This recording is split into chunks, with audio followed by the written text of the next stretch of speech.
Bună, dragilor! Bine ați venit la Creează împreună cu Ela. În acest tutorial am să fac un tablou foarte ușor de realizat, atât de adulți cât și de copii. Pentru acesta am folosit următoarele materiale: boabe de fasole și de porumb, linte, semințe de dovleac, coși de fistic, spray acrilic de culoare maro.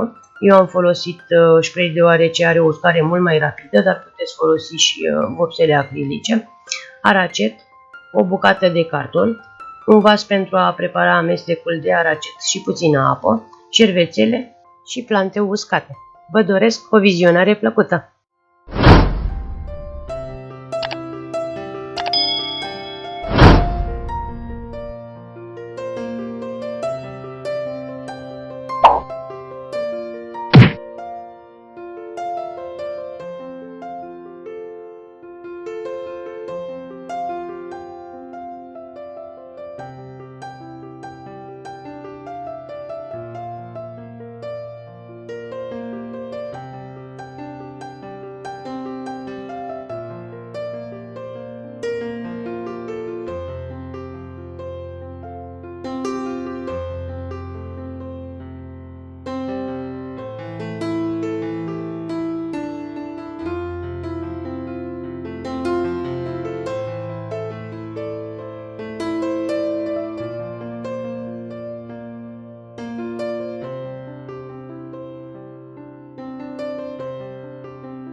Dragilor, aici se încheie acest tutorial. Dacă v-a plăcut această idee, nu uitați să-mi spuneți părerile voastre în secțiunea de comentarii.